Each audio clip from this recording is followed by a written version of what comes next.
Kakaiba! Wow! Astig! Guys, may bago ko na-discover. And saktong-sakto to, lalo na kapag mainit ang panahon. Lalo na kung magbabakasyon kayo, pupunta kayo sa beach, ganyan. O kaya, kahit pupunta ka sa labas, tapos sobrang init ng panahon. Ito yung Isler Skin na multi-effect whitening sunscreen spray. Ayan yung itsura niya. Ang ganda ng nozzle niya. Oh, may pabilog na ganyan ng taray. Meron siya SPF 50+, PA++++.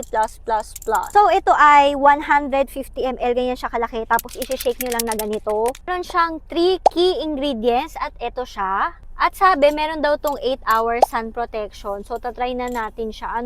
Spray natin siya. Pwede siya spray sa face. Pwede rin sa hands and other areas ng body mo.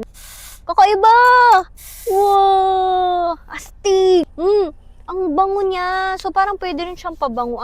Napansin ko dito, ang bilis siya ma-absorb sa skin. Tapos nakaka-enjoy gamitin. Meron siyang parang cooling effect na naibibigay. Pag in-spray niyo siya sa skin, nagfo-form siya ng parang film. Tapos nagiging hydrating skin niyo, sobrang bilis din ma-absorb nito and non-sticky siya. 'Di ba? Very good 'yun. Ayaw kasi nung malagkit din. Like, ang init na tapos ang lagkit pa, 'di ba? So pwede siya sa face. Oo. O, di ba? What? Hindi naman nagbago yung makeup natin, di ba? Ayun pa rin yung itsura ng makeup natin. Hindi siya parang nagputi-puti, ganyan. Nagkaroon siya ng parang film, no? Yung protection dyan.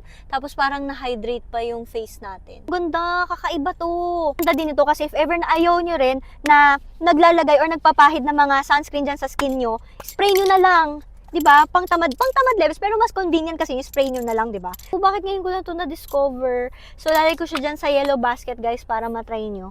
Very good! I like it! You must get this.